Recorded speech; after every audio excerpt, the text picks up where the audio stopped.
think no one resign credit man on your man because what for high court who is Supreme Court judge at the moment you are all suspension but you are still that union resigning we are penny more. You work with judges. What do I for high court here? What was safe? But Timon, you want Mamuha, the same way as you President Kufado Benswa, and the best room and Yas and Ketwa. Bibi sa currency, you know, you really see in some more and this way a candy good President Kufado and then I buy home.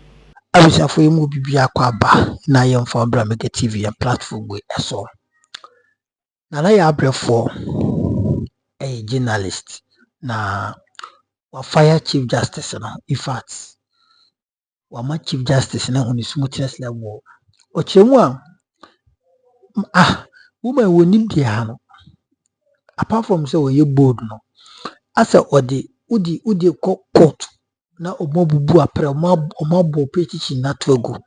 Esi dan na store na why na adwin se case ni de mema ni poda. Na wan kasa wonim sa dia so to Supreme Court wana wuye. Na wonya de papa. Yenim case ba even o recommend Supreme Court judges. Or recommend judges, lawyers or mum, and another may promote more money judges. If you money been MPP for, big contested for a member of parliament anyway. It's what do you mean? Nana Brefo Fire, young Kuchi Sans and be a cover petros. Chief Justice, she did a press conference. That woman is tough. I admire her for her thick skin. Because MP me in a man in your positions are to be ana and some say to ye boom MC baby ate in member no could be to mean end na they can't stand on their feet or defend themselves. And do baby ana come here say ye ntwa so manenye ho enye hwe odi from abefam asam no mo kan ebika enye hwe but ye refi say ye jaika na emum ye refi asam na bia bedu baby de beja kan ba ye refi e no nti na to bia se me ye discussion say a ho na makotwe ba ku bia bewuram odi asem wa fa nka ho me kam wo hu se mesi wa ye we pen we say yes na bra bom pen ye refi ye jai to ho ba ye refi nti I like that FM 95.1 why not can say in Tokwawe ABC that na see me I'll set the precedence. I will fight this to the core. But what are the issues? We the likeness for that attitude now. What are the issues? Also the commission no ma set no krata om de adwuma ne sanka bi. Aye. Say na petition no respond here na e dey.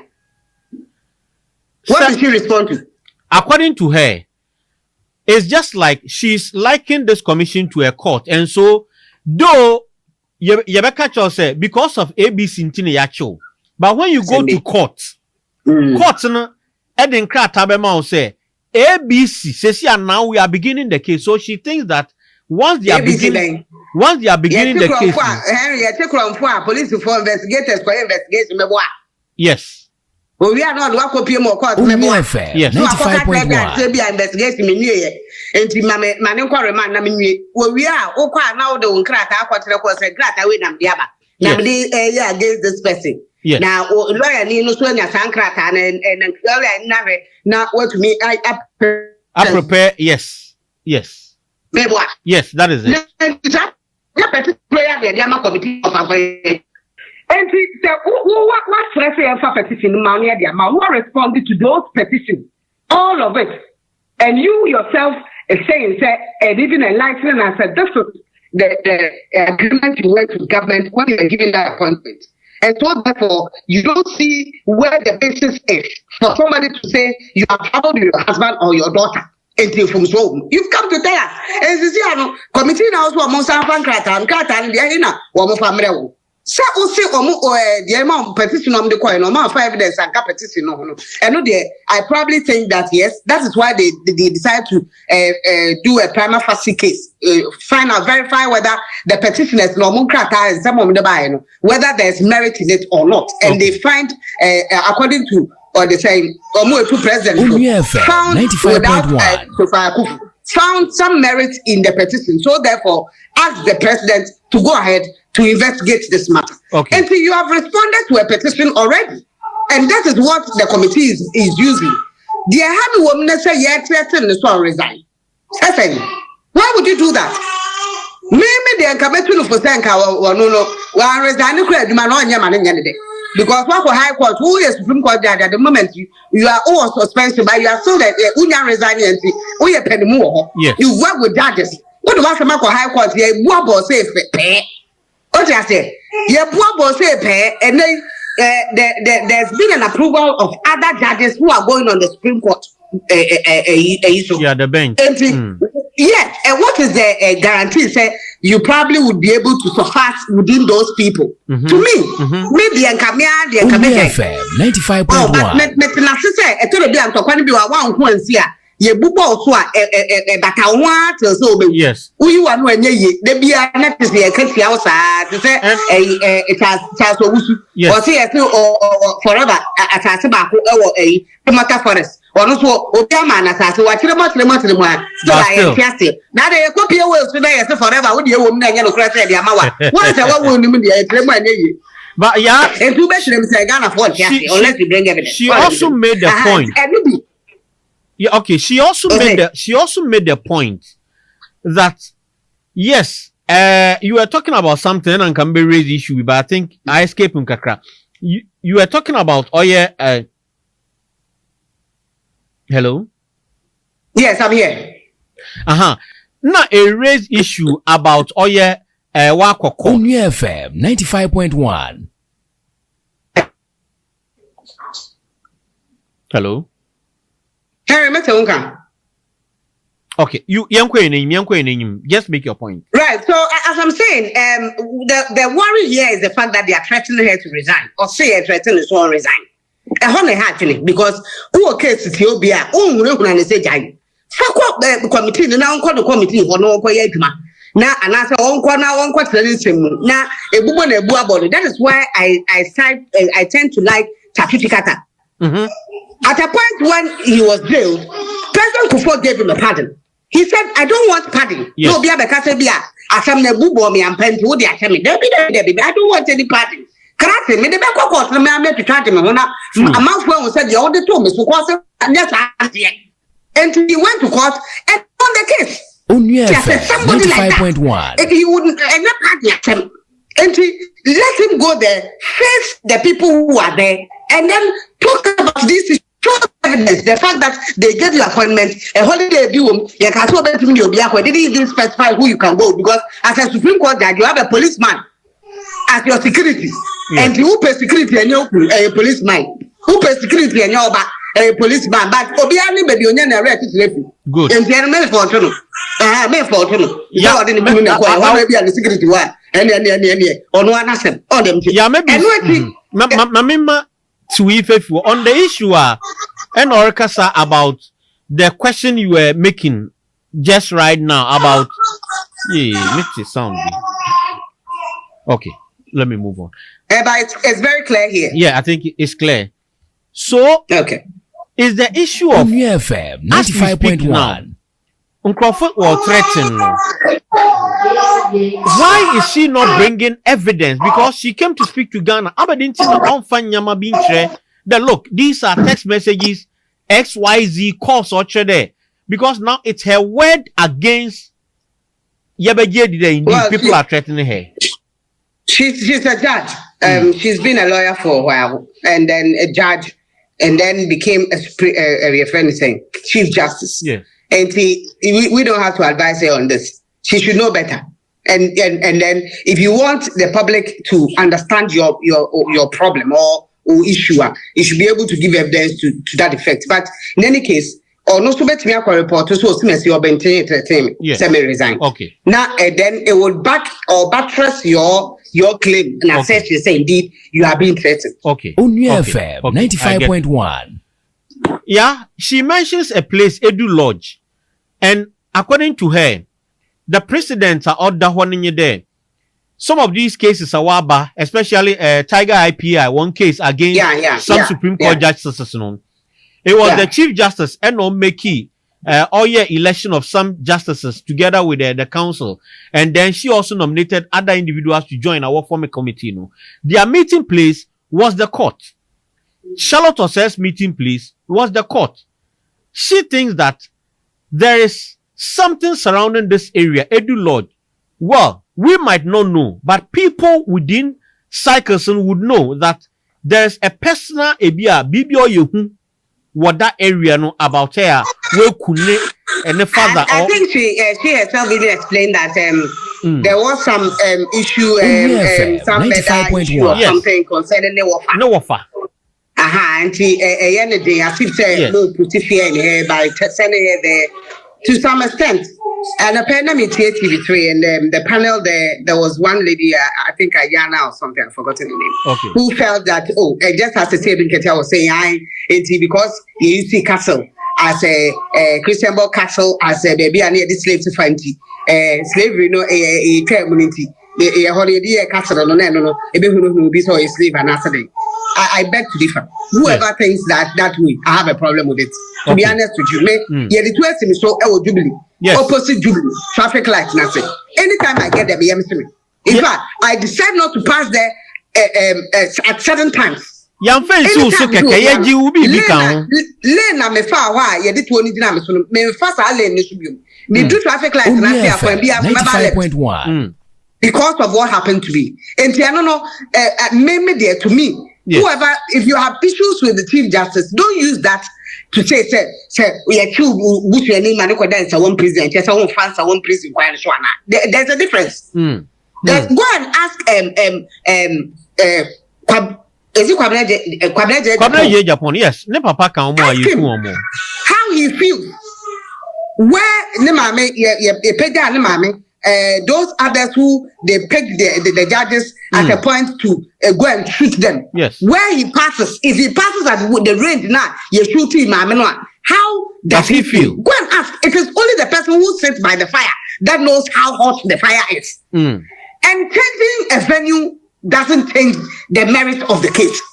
Changing venue doesn't change them. Yes, 95.1 for me, and from what I mean, she's raised that point and she feels she's not safe. She might not be able to express herself well. Okay. I mean, don't let her get flimsy excuses against in defending you. Some of these issues. Of course. Move it from there and take it somewhere else. If not for the conference center or. Yes. Okay. Conference center, or conference center, and now hotel be or Montana no feeling safe. If that is what she's saying. I mean, if you sit and say you don't have that excuse, don't say that. So because of that, Ghana, because you're going to slavery before Ghana, great. So who near be can only at call castle, and I wouldn't be nabi efa now unim no 95.1 because abako some the aka dey work no difference no wodu wa ubesu yes na mo keken yeah let me ask you this who in there but near many be ye man nya frame say be ya obi anyina ba bi nkwaka say she's being victimized. Now she mentions that as a judge and as a Supreme Court judge or the Chief Justice, she's entitled to some protocols. And according to her, those protocols are not being adhered to by the committee, i.e., ebi obetum zini phone, ne nzama beko edem ho, enade. These are other issues I was somewhere raised. I don't know what. On your protocol, some buy can any protocol. You just say I suspend the protocol, baby. We might have protocol there. I maybe do Jubilee. UBFM 95.1. Second gate. Oh yeah, I don't know how far come with who you are. You can bring your car in. Then I tell them, me, I don't like things like that. And run a separate call reception. Call me and friendly panel. Now get a chit. Call now phone because me who send phones. Me phone for reasons best known security reasons. Me de me phone to her. Me call me 10 hours. Who frame say wunya me because me dey enti na masuma say en ko fam phone me na I am dey protocol here dey asama ba yen kan yen phone dey ko dem na dey be hwan na dey be ne dey fam dey this is neither here or there because scratch it. Yeah, let me get to the last point. Yenyin Crawford kasa yenyin Jonathan akasa yenyin yetete ada nsama Crawford kan people are raising contempt case womb, sub judice issue womb, FM, and then 95.1. yes, the content of the petition. No, no, no, from but now she is at the center of the issue. What about authenticating some yehui yatsi over the media cycles no more? Does that breach Article 146 or say everything should be in camera, but she herself has now breached that in camera procedure? Can we say so for this press conference in Nzama or divulge? Well, my name is court. It's Nasia. Court tells you say you not na case so a okasa wo ho abonte a we bu court na nimtia. But your political cases are politicians go be lawyers are wo mu ra court dem a dey be si o ma abonte we ba no abeka judge for a one you dey be they so for their own political reasons. If the case hasn't started yet, I don't know whether that minimum lawyer, but case in starts here, minimum any just as the Supreme Court nominee. Papa me feeling too much, definitely. I think the last one now, Akabuafu. Yeah, Western region. Robin. Now, when your market so tired, a vet and me feeling too much. No, but I learned a lot. Afenya is brainy. And Mahama Ayaragatu brought the another side of that, the question of the fact that Attorney General is maybe making people feel as in judging people in the public, and how Mahama Ayaraga also came. Oh, now my Lord, my Lord, what do you mean? Any over law school. Yes, oh, they're Namian Fremo, Mr. Mamunyam is here. Now, and a homeland mystery, I say, you can actually speak about the matter, but not be judgmental. Yes, yes. So she's actually speaking about the matter because already we know the issue. So she's been crucified. Everybody is making her look bad because, and I know said this is the reason being the fact that before Parliament, the last Parliament. The brouhaha that happened in Parliament, Speaker, and the fact that a majority issue, quickly they set up a panel. Yeah. Those are some of the issues around it that people feel that why are you trying to work for MPP or what? Personally, her demeanor, her posturing and stuff like that. 95.1. Okay. So, but the law is the law. I mean, I didn't side with the minority calling themselves majority. I had my own reasons. I felt that no, yes, it has happened before. But so what I found court to be an address for the court in that case for others say, "Oh, to me, dear man, and why would you do it?" So for me, I think that she's talking too much. I would say she's talking too much. She's been vilified, but this is Ghana for you. They give you appointment wherever or the position they give you. You must know the Ghana you are in and how you can be vilified without a cause. Okay. And whoever decides to appoint you at a point in time, whether you are just like Jampo is crying and saying it is not NDC. Once you are appointed, even a journalist who is sent to Jubilee at any point in time under any presidency is seen to be part of that political party, which is not supposed to be. But this is the Ghana we find ourselves. And you never position like scenario cartoon. You might be a who say you the amount vilification come. And no. You better go salute or say or any paneba. Charlotte say, one of the man won. Johnny, Mrs. J. Mensa, and the other Mawa guy, Su. They say, oh, let's be also so I am going to me. Who's yeah, the Mawa only so anyway, but yes, we are better there. Stop, yeah. And you want years to know. Now, Uncle come to one no one to almost say, that is the law is.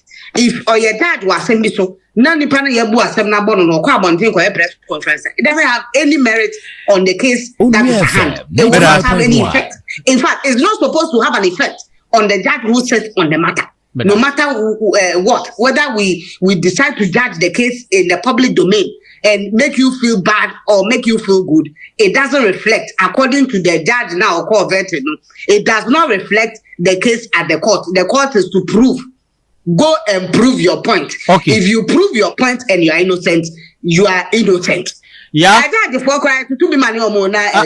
Yeah, I'm enjoying this, but panel I ready. Last one. Justice Palmine, Supreme Court Chief Justice Bonidin, on like 3 or so occasions that cases be away. One of them, where the case now kwama the panel, that person has petitioned her. This Justice Palmer will be certain on this issue, and so she thinks President knowing this, and then consider offer Justice Palmer and they can home.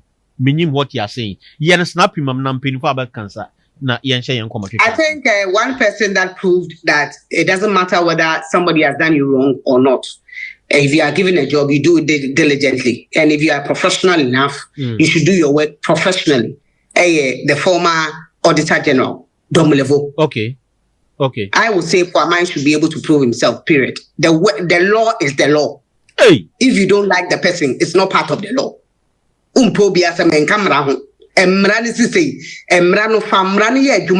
Next reasons why I say and Amrano can say. Yen I yen Yansan, ye can ye now lawyer for ye judge for by a kind of judgment. Ye be say, oh, you're biased, and also when you're biased. And because the fact that the woman has mentioned your name, you should, that alone, FM 95.1 should make you feel that no, I need to prove myself that look, it is the job I'm doing. I agree.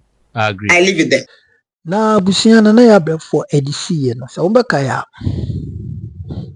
Endra obviously nkofo binom eye trumutu se whoever mufa ncheme. If it's South Africa, abipie wo Ghana ha. Na umonye bebia se Independence Square. Ye museum honom Santan kwa menkono baby osi no.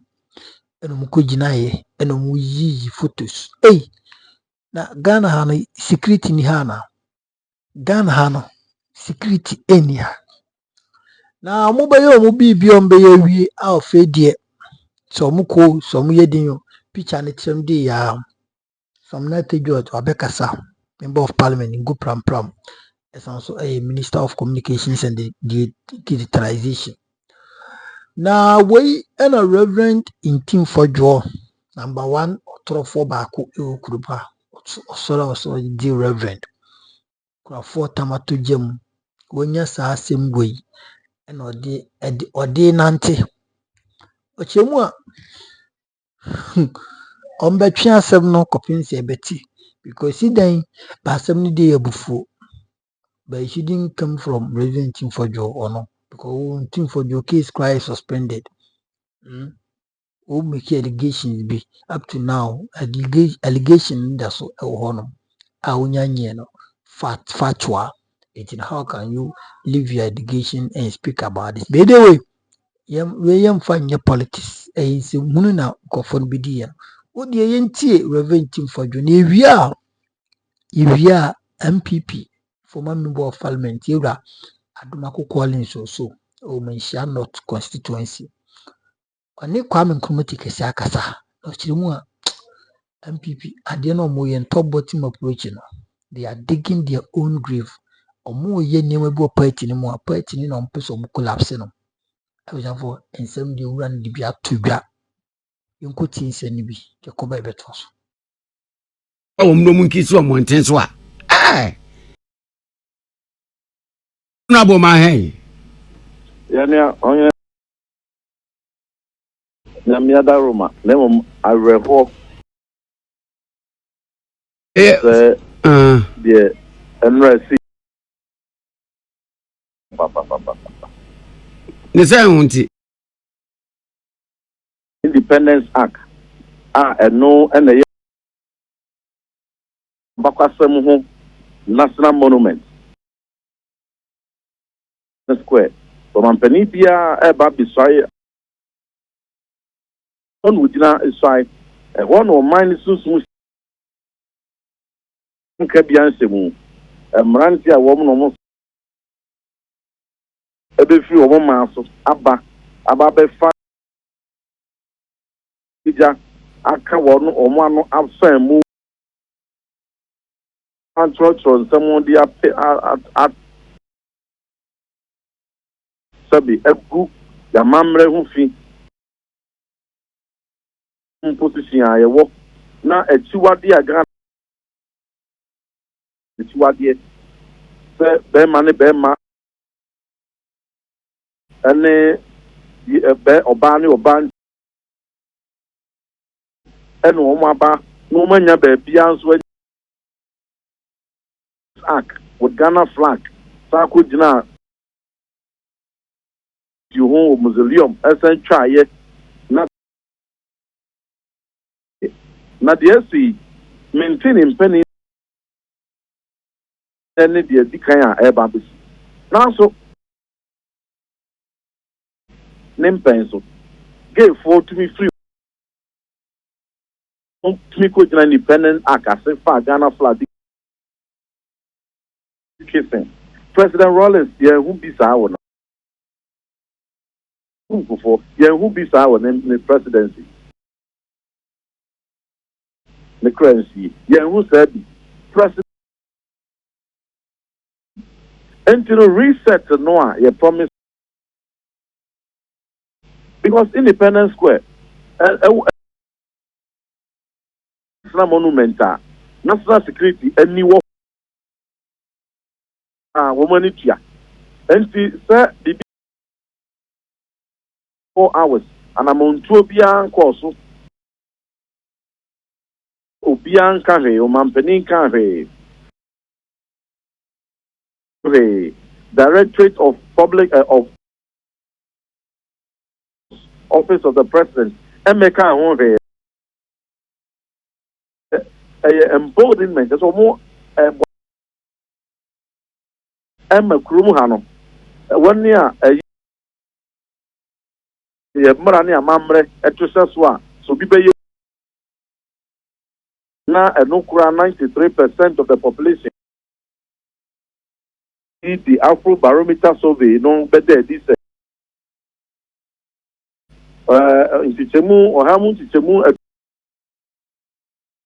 nneɛma bi ɛte saa no wɔn mo amfɛre mahama no wɔn anya kukuduro atumi sanko mausoleum sanko aburi mechanical yo mo ya no mo ya be pemle ana we do adama mimi saka kras ususu na wo hyehanka eden enye mfa ho and then obi bebisa so say akiti bia se obi ne bema na agro wo yo ba ono nyonko ba na identity in the absence of no law ye betumi ayi ne dan na enam se enya any ACB account in the human sexual rights even the overcry in the criminal and other offenses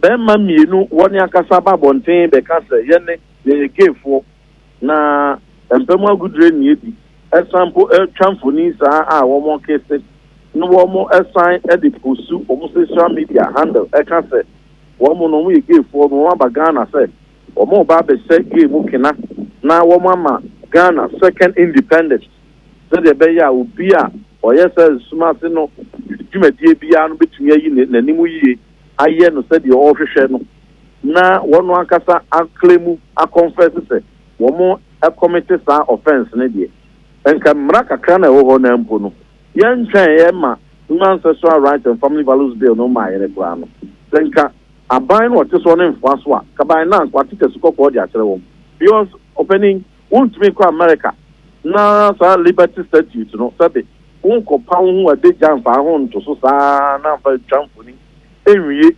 ensan entwa enfa bi enko ba bi fufuro enkotwa na wi a wasan e de atoto social media no won nam America ho wabra America fo no mepeke wo kra mpo no and prosecute one as formal and report to war. It will never happen. I'm not going to. And I end the Mraya Chiwadiano.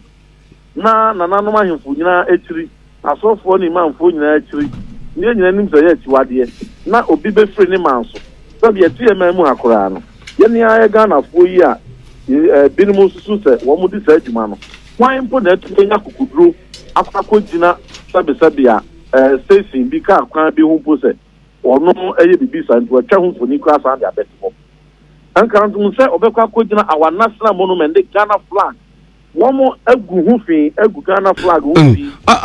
Egu ye national monument ni hufi. Na we Minister for Tourism enkanre, Minister for Defense enkanre, President Nakasa enkanre. Honorable security for wo krum ha wo na storm enkofo eni bonifi enhui enkanre wo mo nam ha are they enjoying national security protection? Anti-protection, state protection ben pa no mo enjoy no ntino but timone ye wo mamu ha the same way esi for president Kufuor Bensoa enka the best krom ha no kan enya sam ketwa bibi sa currency no ye really see in some one this foi can go president Kufuor and na ban ho fi na enne ye wo krom ha enna to say yes 6.3 million voters bi akoto aba ama president ni aban binti and under the guise of goodwill nti obi aka no atum misra penny for Okrum asofo imamfo anananu ahemfo e de ni tie ni obuo di mamo so the kasa ye de anu tu mu bi e de boa ye in the passage of the Human Sexual Right Private Members Bill between 2021 and 2024 ye sorry waka the sukokwa ye tire ye e de tire ye woni ana wo mo so ya wo boss abra no ye fa sa ho de krona enfa ensorry waka e sanse ye din koso ye din a enei and acquire Independence Act. And they acquire Ghana flag. And they acquire Kwame Nkrumah Mausoleum. Or Chinabino, Ebia will Moscow anymore. Ebia was sorry anymore. Ebia was him see and will be halfway and Abenya Kukudro. And Ababejina because foreigners be a gay, a intimate kissing. Independent Act and a crown. Opian to the Scotland or Modia. It will open the floodgates. Yeah, that's it. Very, very dignified places, you know. If you say, about the funny, me and ma good way, you know, and cry a casabu and say, I'm sorry, Waka. Honorable, but that's in a way, and a crack row corner, a buy ye. Now, won't come more assassin or their pin. Where can I say? Dear Zina, I win in Anka, and first of born cram more my buying. Senka mube kwa ya emrai ba ye enanka muden sasha sianka onka we de that's on kan krofo yi ya hwehwe wo machi wo mo ena nyame nchade ewie nso me yate se oh se no kra no na mansan kra no a gay ni lesbian fo mra no kakra wo ho a ebetumi di ayi wo mu bibi eno ne de wo he se 1 minute o ba ya mane eno na wo hwe ni mu se kakra na e wo no abandi be ye adwuma ti asafo we no ene ne de wo he am de tiene se so bi ave cancer President Kufuor aban na wayan from Swanti na mranti aba na nokre bia ni kopase nyina so bia ni so kopase ne mpenso no yenya Ghana the year of return and millions of tourists in a few moments so by celebrate Sahodo yes akoye beyond the return and also no millions of tourists in the bewura memu ha celebrate Sahodo e bae emfa ho ene obi sabe ne bra no obo obi eboni bi pa ni dem no de ko say what is say obi begina Independence Act ase ekutwa asanfo ni ko case obi under President Kufuor under President Rawlings under President Atamels under President Kufuor sabi we nya politics because we have had some NDC presidents or mobile ya or one pens or man so answer under President Mills won't be quite sad the way within less than 4 hours national security for man or South and he would have come out to condemn it. Under President Rawlings, he would have come out to condemn it. So it's not about politics. Anybody who do politics with it, or the Fabi Bonnie, it is about reset as for the bill, I know the other but bill I have given you a proof in the law. Even in the law status quo nekrano when you so I will say the state institution 20 the scope or the chre one year bedi sa the said the anim do asemo no But bill no dear. You submitted the bill at the court. You submitted the call, you know. The Speaker of Parliament, Right Honorable Speaker, back then. And so, in fact, Papa no my memory baso or the and what they are the same and what they are the last time. And what that church I know can say by next week it will go for gazetting. And Yanko gazetting after 14 days, Human Sexual Rights and Ghanaian Family Values Bill 2025, you know. After 14, 16 days, it will be laid automatically for first reading. The new year, the Speaker, I refer to my private members' bill committee. Almost the Speaker, I refer to my constitutional legal committee. Not yet sponsors, no yet one kusia. They are an intention because we know the problem. There are amount for business. Mampeni mahama brand no campaign. About the mampeni your campaign or amount for the two abama so bar. And can tempan ko be sign. It will crown ke hwe ni se ke pa ya na kwa je bill no sign. Nanso anya ne sa o say yen fa curriculum and en ku ki obibi eti sa. En what trick on wa sia asofo. Na mi jiri asofo no kan bi sen kukuam titus ko ko che no. After your promises say onu akasa kra the bill no beba. You know ka say no so me ensia ya consume ni we ya. Bills ahodo en o mampeni di aba parliament. A move people the anajo and only would move a certificate of agency. There 4 or 5 or 6 or 7 of them. And this bill way here Mampenia. And what the father that Mia no under certificate of agency and Mia passing and sent them one. Honorable. Hello, Honorable. Oh. Honorable John Linton Fojo. I sent something Rasibe Jenny. Now I'm not to kantin ko yanke last question cry ne pese wonti we no eto nam to ne ke be de na betumi de aye wo mo and last question na mo na te ko nkam se nti enka we de na betumi de aye wo mo ye chi wo mo a o ko chi ne we se wa ye so mo da so wo my we mo en tu ko chi ne se wa ye de so wa kisi e wo emra no we e di se ye hu de emre be gina so de na na kan be se honorable boy na o mana te ko nti anwumre yi ye ne lawyer for the bekasa de bi se wo say we ya chi wo mani ya na in the absence of the pass bill ni ade nti ohene na kwame amo Honorable Collins Owusu Amankwa a former MP from Mensha North ye ne no emfa enkomo nhye so Honorable me mo chi yani ababa me na bako de Aba be Nyankopon adumo ya boko Waye. Top bottom approach. And as I say, mu yusuo na mu de yi flag bearer no. Busumi sia da monimi kinkrei anyere soa 31st January 2026. Na mo yi franka 24 no say dem pani a kire mu ebe ma ko ka wa se we nipa no. Ni nyina twa. Enkomo yi eto say o bra kwa me that's it amenchia wabeja for na amenchia Ghana mai and new patriotic party for nyina chia obia na menka se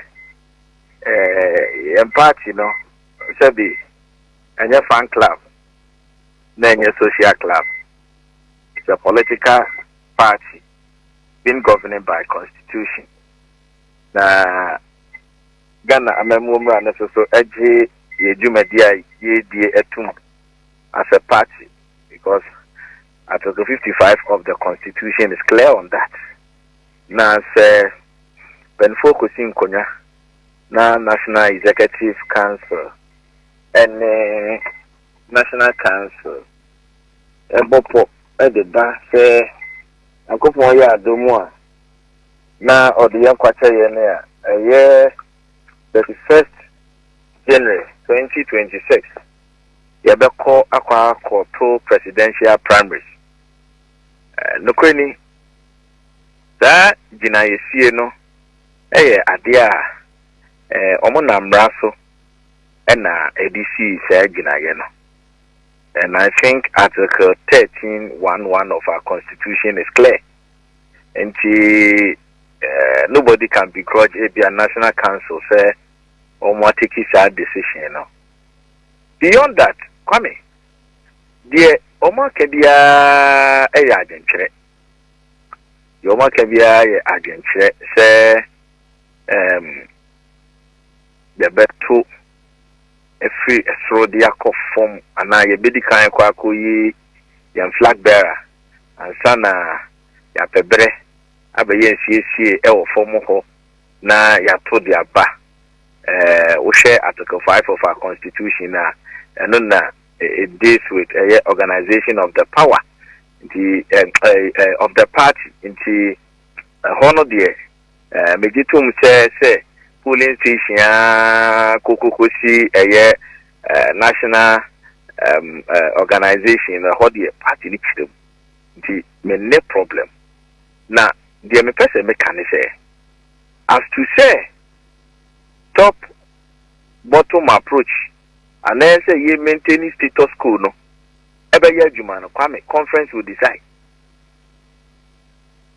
and no conference will decide it sounds say who be me opinion once there has been two schools of thought now me so me person party no cohesive spirit of the party no you more stronger than you know main family home koje sebi we see biemo name Yeminim efa amayoku nhihye ho anase oman nhihye ho oman chichire ho ne se wo se wo the democracy ena ye adwuma de a ene dodo no adwenche ne no na be ye adwuma. That is essence of democracy. It's about majority decision. It is a dodo no eka se aha ene de to a eno na kwame ye adwuma. Obi betima kase bia obi a national council aka final there be nyanokre the highest decision making body of our party conference. In fact se wo hwemu pa the party no be a two makers here ne pa wo party en kan congress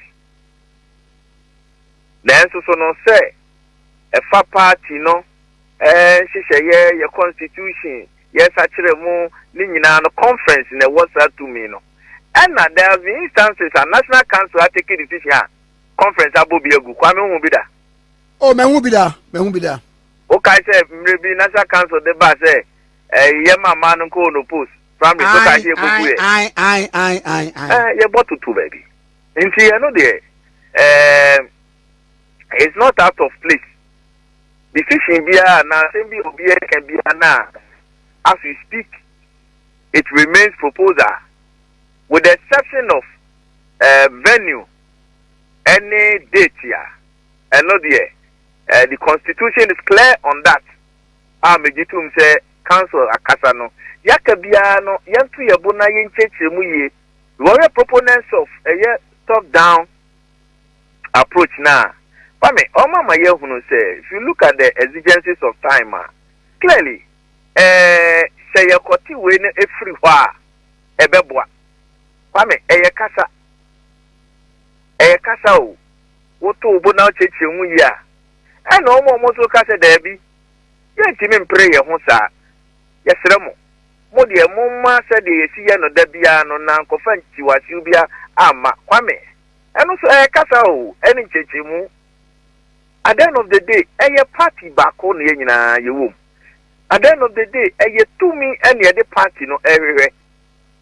Because say yet amayoku no ne bota any nyina so ne se edi benya to me na yede abo o my ho bra. E di za oti amayoku na amayoku no kwame wayi unni to me a kwame say ne amayoku na to opposition na obedi wagro. Dabi eti message say may as we speak argument, there has been two schools of thought.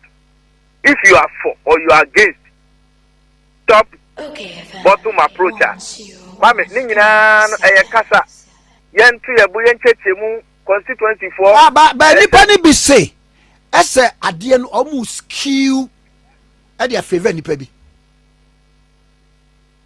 Oh, Kwame. Every exercise affects somebody. So the tumza. Oh yes. Yes. And media Kwame. a party. Meme de meme person me gina se party for do na boju bibi so ano ne yemfa nya dwuma. Nemu mama yen nya de bia yesu se nipa ketwa bi emum ene omo ni je ho. Yen chichire party sa. Maka asisu dia se said the empenfo account was a bosomoa ono betina ono no chiro na chiwade ente sakwame sanity na yako elections na kwame elections ayako ye nyina no ye wie ye no ye hunu se results no ye data no na ye bisa se bien ya ye se o die ye hunu pe ni se yonkro for dodo na nkwankoto apa na say the issue of a party no na a cost yepa as a political party. In fact, omo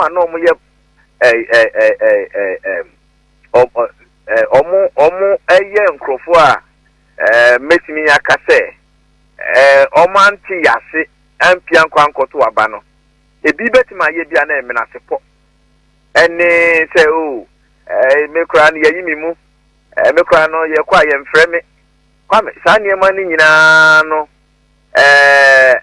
say some people were apathetic to our cause during our elections you know na say yakoto abana results aba me kai say on the polling day na me come on treat him enti greater Kumasi Ashanti region be anu akwa me manko na me ada yeto abana nkasa no do abedu be bi ne nipa bi abochenku na nipa bi bo mrante me kai division park no more ball 4 pools obi aye to aba then you ask yourself how na mo ko to aba ni bi division park one division park one master kwa ache ho no ai kwame divi baby abuba is abuba ni yi ni nyina o me MP kwame me yi abuba ni nyina park we are there pa we are there o say na abuba na ebi kura sa wo pavilion na wa asia ha no baby I would stand from one abuba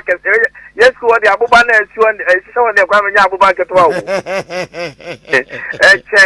Kashman papreso muanwa gra anansa wo ba baby ani e ba fam one na chi wo no e de ba kwa no wo de so na abuba nko a abuba ni titu pa se wo de free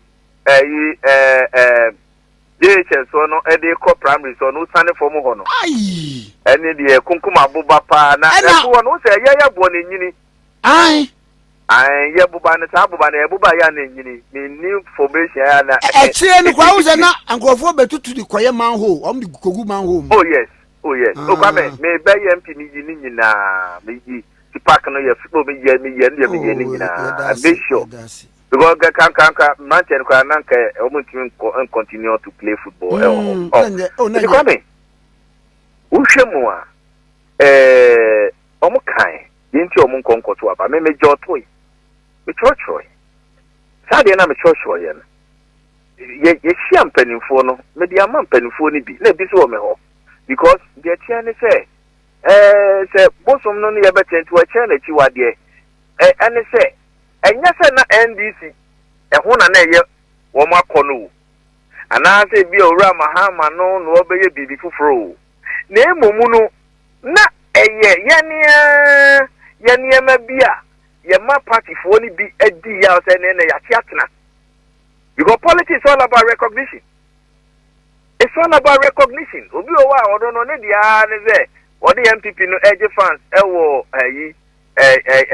baby a ohye be it in the community ana se baby oye adwuma it is any power we fan no say yakọ yesi yakọ akoto polling station na yakọ na to baby obi okra elections no yamfa nkyere no eso yesi yakoto awie elections a yetimi etu bi anaji dum yenu du baako na kwame sebi yeni asoja kura ebekọ akoto abasa time eso so ye de adi nkrofo bi ama sa nkrofo ni bi no ebi ma etetnai enya obia na sebi odi ade ye na enye ne ya enya obia so na ode boniche etina anytime bia no wo ya ade a na edu ba bia what demonstrate to show high level of remorsefulness send ye be ya obi be hu say oh nkrofo yi adeɛ yɛ si yɛ we deɛ wɔn adane wɔn ho kakra na kwame sɛ ɛkɔba sɛ yɛntie deɛ dodoɔ no ka yɛntie deɛ amanfoɔ ka ne yɛmfakta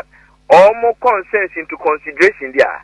Then I'm afraid it mess say BBNC me jitum se huru ebejo near party bako and na adwenkyerɛ na we mu se yesusi ebe woka ehuru ebejo no honorable patomiti woka ehuru ebejo no woka say Rollins ba ye no obedi ni titru asantefo ani pa. Yes. Na sa sojafo ni twam afi Dr. Mensa ho hwe na mpori ho no e da fa ye seti ya na e ma na omo so ehuru abadwo kwase na se se bi yemfa ni aha ne kwa prinket mafie party ase eti edru ba bi a akokodru fo ho ya ma no omo so asan fo ma no kwa me wo mo akokodru wo mo sa no ya mai o kwan so o tata no kra oba obetako ana wonim da obekọ na adia ba ko a ewo ye maame ho kra ne se ye maame no ho ne se ono nye se waba ablu aposoposo da mu da bia obesori abadwom ena ontena wo se ne ba emfa sika mehwe no dabi se maneme dabi kwame na ye do ba bia oh yeah, nyame shama kwame nyame shama because they do baby ahun chete mame for no say ya asante for ma no ya ne papa mu gu ntem ya aja anti age ebo aboso ne mame man nan kwame krofro mu enkwada mema nan pa obaba ko na for mu eso mami wa ma obia good education a chese o sinkete o ti de meche no da bia na me ka se mi hunu ma bi mu na omo mpa adwuma na se omo no mpam omo dia ne se wache ne so na oti hu a ya na mi di won yawo because omo hwe kwan ya ye ma menom fa so gina ye papa no mu achi mpo se papa ne niwa onu ati me gbo aboso se ana papa ne ni bi kura na onu ati mi kata papa ne fere so gina na chi kwame me de me hu bi o bahubi enti ya kanyina kwame broni beka say to what end dia me pese me ka edisie and say political party there because of say a diverse background ye nyina ya ba behiem as a party obia was say big training e dia mano obia orientation e dia mano na emum say ye behiem say ye party for dia again, I was here with a party no and the values, party no and the philosophy, party no and ideology. And no, and a kind of boom as a hand your person yako. And then to say Yakupon Adam, a Yakwa Pow, a Patriotic Institute. Menoko say, it's a care Meiko. Kwame, Nina for party no, and she says, yes, any Kwanya Befasua, new Patriotic Party no, Bejina Brani. And mesrem penifo si yesi ubi eti adie bia ye bia no a ye gitu mu se bia nipa doro no ebonyo so no ye ntie o ye gitu mu so se ebi wo so kra na bia nipa doro no bonyo so na emu no na penifo no so adwene ho pa adwene ye so ye ho se yesrem mumma ye nya ni se ye beboa nyina kwa me ye kasa o ye kasa wo se we bafo mu cheche mu yie Emma command tofo na obi anko ka se na no ye ka kire mu and that is exactly a point am person me make say yesre nyantokwa conference will decide ye court na conference say omo affirm the decision of the National Council with regard to a top bottom approach na kwame I'm all for it. Say you call 19th July. Na you call Kusham Legon stadium hop. Na se kwame a conference say you hear muno yaji na a top bottom approach no ya kick against her. Kwame I'm all for it because you see I know the man we party ni. Na muno ye be free ho no na ye nyina ye nye ho nti asiasa kan ye ho bom enya hoden foforo a ye de be ye party adwuma etimi ede agitumi ede free NDC aban ho eti kwame asudie da ye so sese no eye asudie kase a e wo se ye more accommodating and I'm on be a year to be and I'm on record to have said that from where I sit. Now you're looking for leadership. We need people who are more resilient, people who are more accommodating, very knowledgeable, strategic, operational, and security conscious. Some leadership no be here to see in MPP. We should be deliberate. More mind we thought that we should do away with Sikasikayo. Kwame, opposition, look, who was the kind of incumbent government? Kwame, ya di enyan sen ya nebeji to me a friend is before. Ya de kakra ya ni enyan san ya koko drone ya debeji to me. It is a brand new na say ye mu bi de ho ba be ba for dia. Na say bi mu betina baby di sika be ba be sa ya gu baby a. We live to see. May come a party for na to on one say baby a ya do no. We should be deliberate in selecting leadership. We should make sure some we need to have a strong regional party, strong constituency party, strong national party. And no anna panini bia. Sabi nyamibe woni mobo ama frank e de be sene nsano. Obeba no wati a vehicle no kwa which is the party. Obewu say party vehicle there na absorb it ni bia strong, solid. Come on, build the party and the to me. It won't me and show.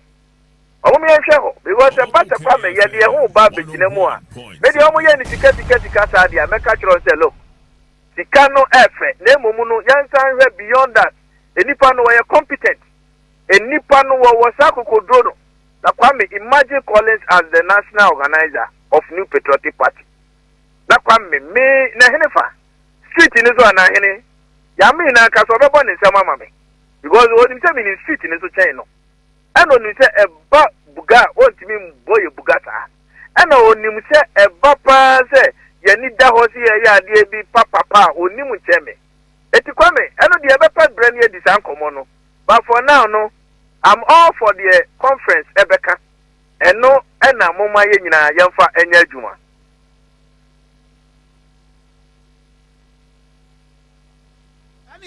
Mame na wase pa. Yo, eti kwa me de manu si ne so na me ka se manya ne tie so se party penfuo to anamo bi se in order to instill discipline in the party no wa obema wa no acha obi no ye betwen wa so kwame se na me se ekitafo se macha se asimecha na se obintin na open no oye okete ma onwinem bia okay sebi penfo a omo nyina ebe obia me fa no se me kan ho asempa no me wi abebo nse mama me enti no at the end of the day no so obia ka obia strength the open no kan strength o kan positive o ka sebi na ni so ade hu na ye ba wie no e ho na ye betini ahye mu kina say we have the men na momo no say say ye bedi wo ho fel ye begu wo ho fi just because omo person omo betu franka kwa me hadwene if not for politics sabi me first Dr. Baumia is such a very affable, I mean intelligent renowned economist kwame enya politics sabi I mean to me di no ho fel over Dr. Brian Champon kwame a very successful entrepreneur, very, I mean, a business magnate. I say, when it comes to information technology, Kwame, he's one of the best brains. I was appointed William Sema, Medibesumo. But on the more serious note, Chief Justice Torkonoo, Minim Jintia Mameno, Nenia Bedia, by all means, either hook or crook, or pese or ye Chief Justice no.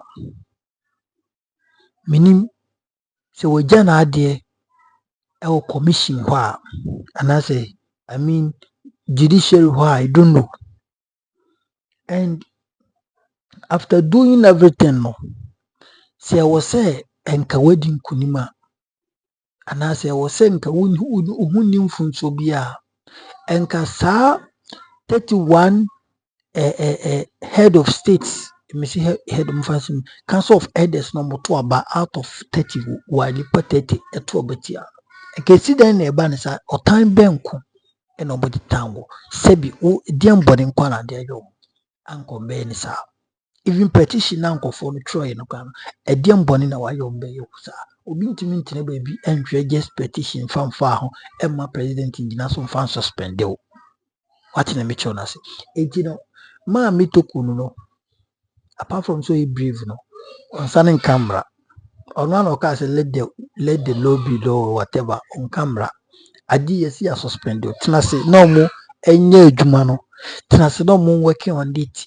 so after that no who you so na why the work opposition ho na then they be a press conference bebrebe adebechi bia press conference bebrebe adan mame adan na ekoso ana judicial ho waja good buon ma person okofa eno boa obeko no justice yi acting ya boni bafu boni watam dada eto ye hu hwenye entity few. Yes, let's come back to Trumutu. Trumutu that is gay no. Gay for no be pie mukurumana. South African gay so say game we say one. Let me tell you one thing. NDC for ade we say man si gina ya MPP for Bema Ghana for attention akọ niema bi so. Mo ye demonstration, mo ye niema, mo di sebikata shetu ye ru akufado so. So on sign it. Although Yatiasi say Kufado one sign it, Yatiasi say Kufado and a one sign. And Sisi Rajo Mahamaba. The members of parliament, what are you doing? We are expecting you people to sign this under emergency of certificates. Said you must sign a deal every year, charm suspended. Munya is happy paper. Me, regardless of say revenue for you no resist our consensus, but moment consider see then as alcohol for the Ibe Kuruma. Esi then na South Africa when crop punching or buy when they move invite they just come enter Ghana obi February chira na we fit be my so ba anya hwe kra no omo o nipa bi a obesi ni so apart from so obo beda hotel o nipa bi obesi ni so onim bia okurum ha Ghana ye ho nye anya se ye ho na afi anya se Ghana ba ye nema na ne boafo will be beat at the Kudinti and conform a BPM Ghana. Into my shame now, mu taking lights, and this for and also be delayed yam. A bed delayed yam, Munza mega, they may kind of cratch them. Tell your good father, this why I can't be a one sign in John Mahama. Okay, say Kufarum Peso be signing and part, you're a John Waba signing. MPP, MPC, 90 MPC, Munyan, 10 times fast, Mamma, 9 bomb. You people should go and do the rightful. The right, go and do the needful. Munko na munko eden. Munfa bill nenko. Mun pass man in your bill under the certificate of agency. Na munfa nko ye Rajo Mahama na so ye. Na munfa pen to so no sign said your signing 11 twitwa nemo no. Na sa nko busuefo no bufiri emukuru abepi hande nkwa nsehunu ni nsehunu tantan kra eno no. De nsehunu ni nsehunu tantan kra no. Eti ye ka kiro NDC for munje sadie we ente sa mo munim die bisi munye sadie we ente sa you know the consequences some not George ye mpeso beka sa radio so bebre MPP appearance now ye demonstration eti this time around we don't expect you to demonstrate against your own government but do the needful munye de wose munye na Ghana for nyem mujide ni kasampa sana nye politics ntiana moye ye sign LGBTQ ye den no what I say it is sam and it ma memfa wonsi meso so subscribe to the channel no like no share na fufro enye bia hanum area number 1 authentic platform begeting macro bia bye bye.